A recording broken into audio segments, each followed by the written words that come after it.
6 billion people, innumerable cultures, countless ideas. In this world of unrest, yearning and horror, there's a constant zeal to form a better planet. As the words of the spin doctors leave a numbness within those searching for the truth, come with us and observe Globespin. Welcome to Globespin. In this episode, we featured the joy, madcap pleasure and pain of competing in the London. 32,000 people busting a gut for personal satisfaction and public charities. Development Update covers an exciting scheme that trains children orphaned by the devastating conflict in Angola.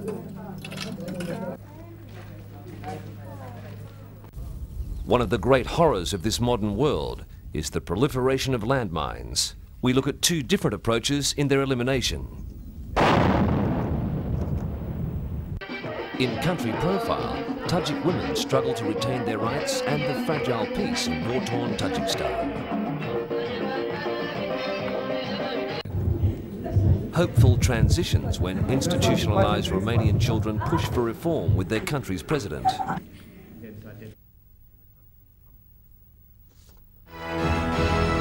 The answer and much more in this edition of Globespin.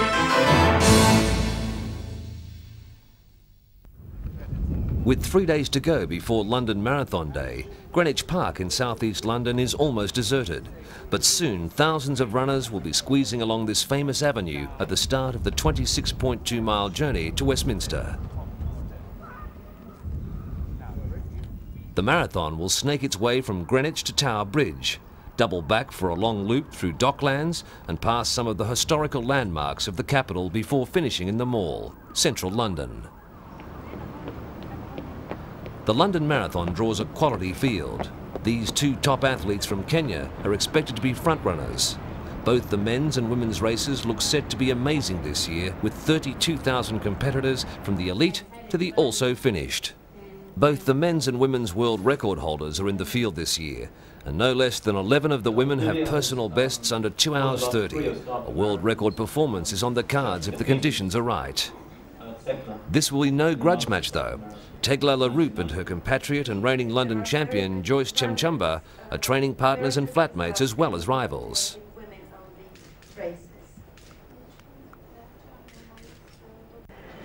The elite runners are paid handsomely, but it takes a ballot to whittle down the number of entries from the tens of thousands of hopeful runners who apply each year to a manageable field of some 30,000.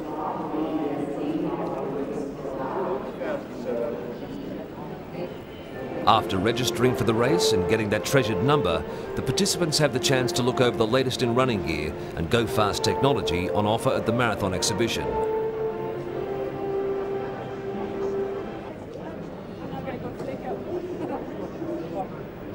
Waterproof jackets, great for winter running, but what about those blustery days when a t-shirt just isn't enough?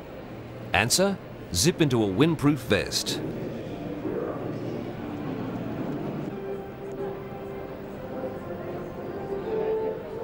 A fan simulates the wind chill factor when you're battling against a headwind. The infrared camera shows that while your arms will get cold, your body stays warm.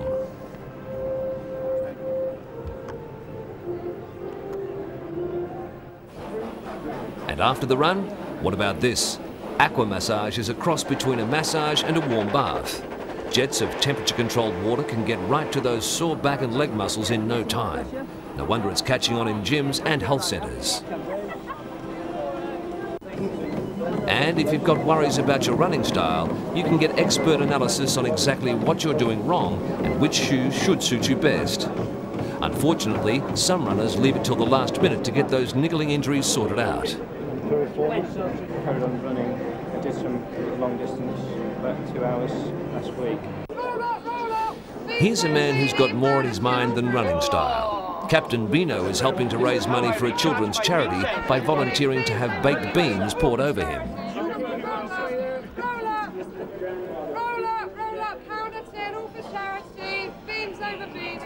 He's also running in the race in fancy dress, and he's far from alone. A clutch of runners shun simple shorts and vests to take to the catwalk in cold and rainy Covent Garden to compete for the prize of the best fancy dress. Provide tailor-made mobility aids for disabled children. This year the charity celebrates its 10th birthday, hence the yummy cake. There's a bunch of grapes. This skimpy bunch of grapes costume won a special award for sheer bravery, given the current unseasonal London weather. Originally from New Zealand, now based in Bristol. Popeye, his girlfriend Olive Oil on his back, will be happy with a cold day with this rubbery outfit. All he'll need is a can of spinach. And his third in fancy dress. He's running for the Multiple Sclerosis Resource Centre. This side of the race makes London unique among big city marathons, raising $32 million for a range of charities. It's $32,000 for the Lone Ranger's favourite charity and a place in next year's race for others, as well as the Magnum of Champagne.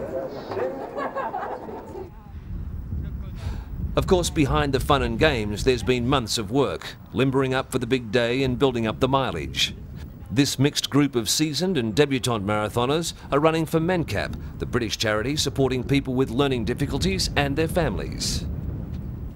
MENCAP is the official charity for this year's race, an accolade for which there is always much competition. For many, the London Marathon is the biggest fundraising event of the year.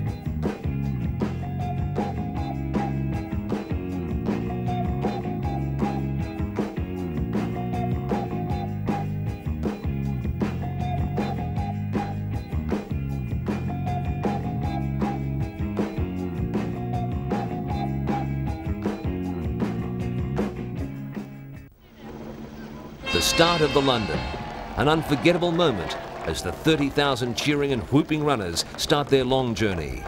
Crowds cheer them every step of the way, and this being London, 42 separate bands are there to lift flagging spirits.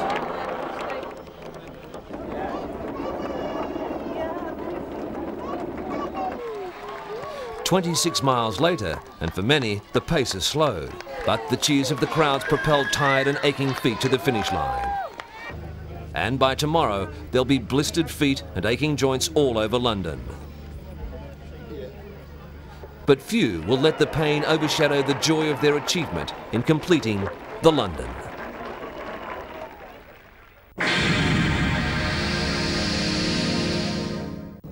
In Angola, in southwest Africa, the legacy of 19 years of civil war is still evident.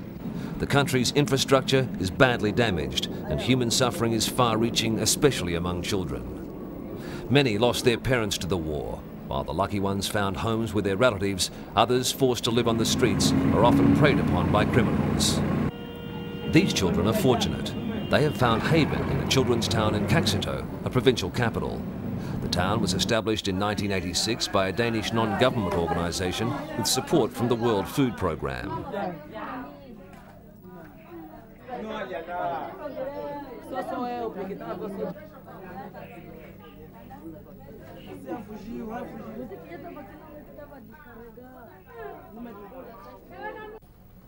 Every month, the World Food Programme delivers basic rations, including rice, beans and cooking oil. In many foodstuffs, the town is self-sufficient. Children's Town offers a 4-year programme, follows the National Education Guidelines and is recognised by the government. Through the programme, the 300 orphan students can prepare themselves to become productive citizens. Half of them are boarders. Boarders go through a practical education programme, including scouting lessons and learning how to run the school dormitory and kitchens. They also complete a 2-year training course in either commerce or agriculture.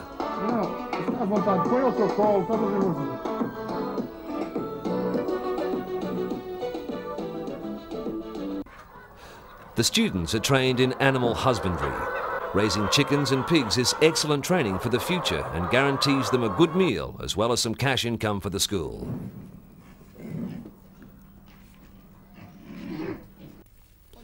Most of the students come from rural communities and are expected to return to their villages. To introduce them to farming techniques, each student is assigned a small plot of land in the school garden. Children's Town produces much of its own food and uses this harvest for practical education. Last year, 19 students finished the programme at Children's Town, but there are tens of thousands of other Angola orphans who haven't had a chance like this to improve their lives. The scheme is proving that it is possible to educate the young victims of armed conflicts and reintegrate them into their societies. They're big, they're robust, and 66 of them are being donated to 2 demining charities by the British Ministry of Defence.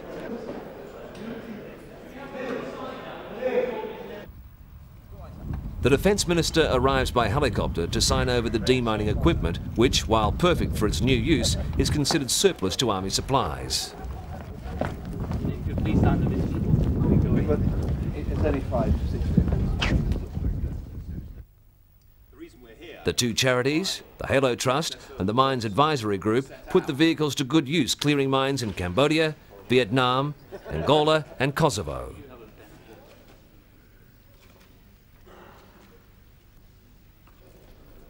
It saves the charities millions of dollars not having to buy heavy plant on the open market, but they'll still need to spend about $100,000 on each vehicle, adding extra armour and transporting them to the clearing zones. The donation fulfills a promise to do more by the previous minister, who 2 years ago signed over 10 ex-military vehicles which are now being used in Mozambique, Afghanistan, Somalia and other places. While the Ottawa Convention bans the use, storage, production and sale of anti-personnel landmines, millions of mines still litter the planet. Kosovo is the newest region to be listed as vulnerable.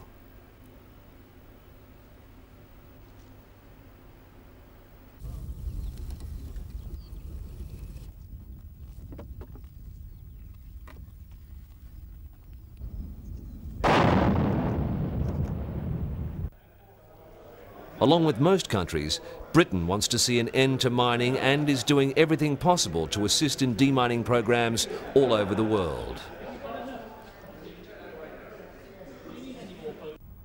More than 5 years ago, the Gulf War ended with the liberation of Kuwait. With the obvious scars of war erased, today the country enjoys as normal a life as before the invasion.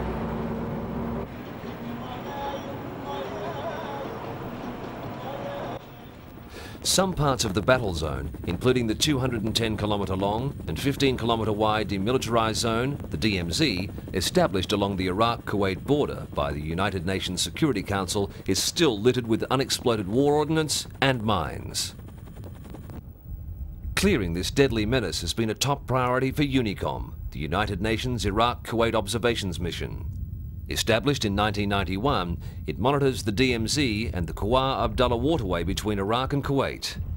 The mines and other ordnance represent a real threat to the local population, as well as to UNICOM's military observers. Eliminating these silent killers in Kuwait is the responsibility of the engineers unit attached to UNICOM, currently from Argentina and known as ARGING. The group's been serving here since 1993. Locating the different types, sizes and shapes of the unexploded ordnance is extremely hazardous.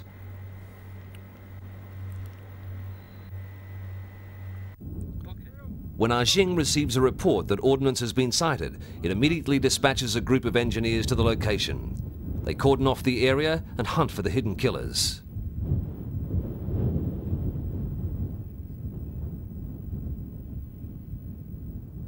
On this day, more than 15 different devices have been located. Many were hidden in the sand, their condition difficult to determine in the hot summer months. Preparing the unexploded ordnance for detonation is nerve-wracking. The engineers take great care while wiring the devices and placing high explosive materials on the bombs. After completing the final touches to make sure everything is in order, bombs are finally ready for detonation. Safety procedures are strictly preserved. More than 100 meters away and safely behind sandbags, the engineers are ready for the blast.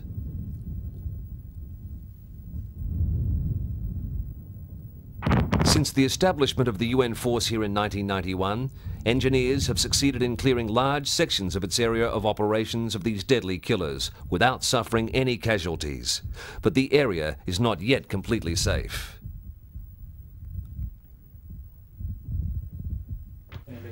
Mines continue to cause scores of injuries to local civilians, some fatal.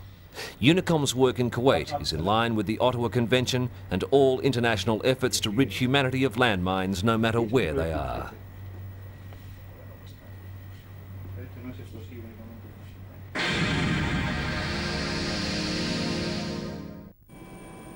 Tajikistan lies at the crossroads of Asia. This landlocked country, surrounded by Afghanistan, China, Kyrgyzstan and Uzbekistan, has majestic valleys and mountains. The Tajiks are different from their neighbours because they're predominantly Persian as opposed to Turkish heritage. They're famed for their generosity and hospitality. Following the breakup of the Soviet Union, Tajikistan declared its independence. A struggle for the control of the country ensued between a coalition of Islamic groups, the UTO and the government. It soon turned into an all-out civil war. Over 50,000 died and hundreds of thousands became refugees. Last June, the UN-sponsored peace accord was signed. UNMOT, the UN Observer Mission in Tajikistan, monitors the ceasefire and assists with national reconciliation on political, legal, military and refugee issues. Members of UNMOT often meet with authorities from both the UTO and the government. Here in Garm, a frontline city under the control of the UTO, John Oram from Denmark meets the General Nizmov, local UTO commander. The Tajikistan conflict has created severe difficulties for the population.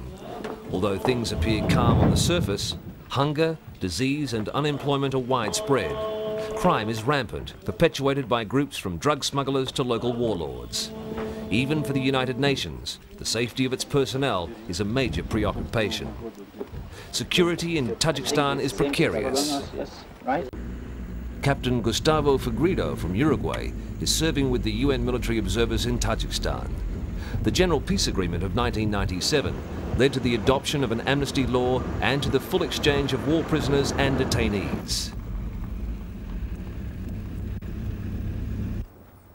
As the convoy arrives at an opposition checkpoint, a major problem develops. Checkpoint commander Ashron of the opposition forces refuses to let the convoy proceed. After tense negotiations, the heavily armed convoy and its UN escorts is finally allowed to continue the journey. On this mission, 80 prisoners of war have been released by the opposition, the largest group set free since the signing of the peace agreement. They are taken to the Ministry of Defence in Dushanbe for debriefing.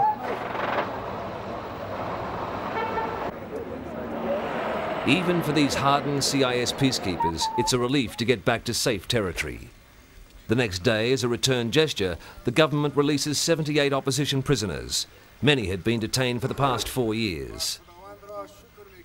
Present are the leader of the Islamic opposition and chairman of the Commission of Reconciliation, Abdullah Nouri, and the pro-government Deputy Speaker of Parliament, Majiv Dostevi.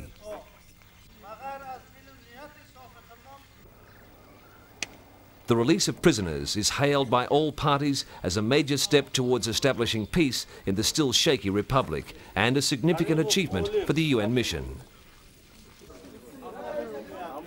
Relatives greet their loved ones outside the prison. Many thought they would never see them again. The war in Tajikistan has had endless social and economic repercussions, but for the large part, it is women who are the real losers.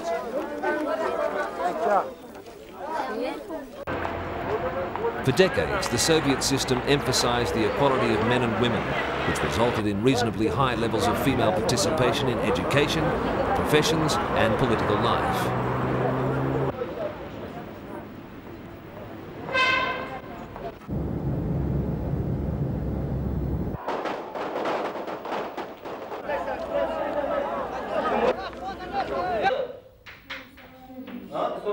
Despite the peace accord, the effects of the war persist.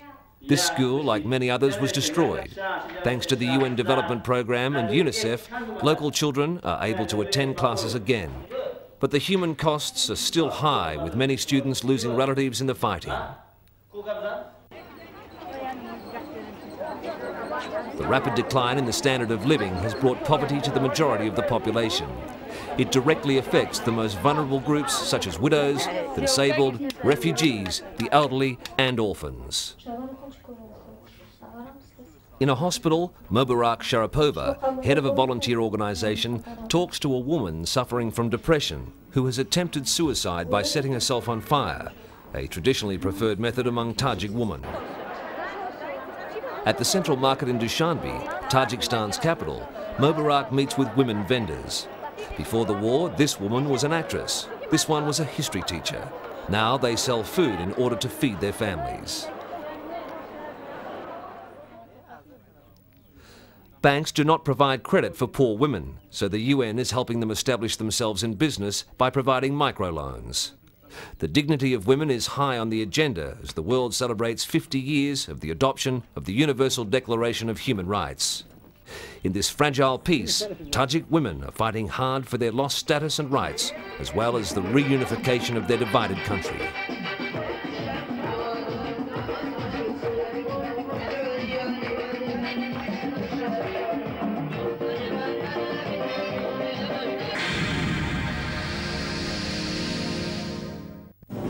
Across Eastern Europe, there are 700,000 institutionalised children, with numbers growing sharply in recent years. But for 20 kids in Romania from so-called children's homes, this morning's frantic activity marks the beginning of 3 days that changed their lives, and potentially those of similar children throughout the region. The Romanian government and UNICEF have brought experts to Bucharest to set new standards for the treatment of institutionalised children. For many child participants who have never even had personal ID papers, this is a symbolic event, a kind of semi-official recognition.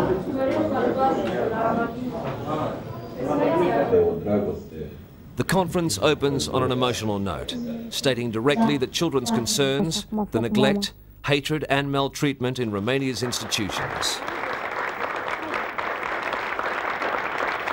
The appeal has a powerful impact on the audience of adults. The reply from the Romanian President, Emil Constantinescu, is immediate.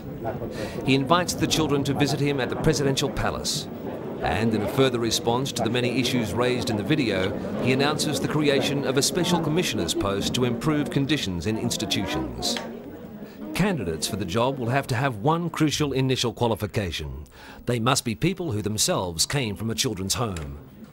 A dominant theme when children draw pictures as a communications exercise is fences, symbolic of the youngsters' current situation. So removing fences and window bars is a priority. They share dreary surroundings, but these children still dream of computers, clean bathrooms and unwatered down food. UNICEF representative May Ayob believes children themselves know best what they need. This mini-drama by the children emphasises their worries about the quality of the education they're getting, not to mention the quality of some teachers who smoke during class and are not always sober. The conference agreed on improving institutions following the guidelines of the Convention on the Rights of the Child. Then the children set off for the palace. President Constantinescu is sympathetic to the children's concerns and promises to put his weight behind the new commissioner. So this photo captures an important moment in Romanian history. Thank you for travelling with us. We look forward to your company on the next edition of Globespin.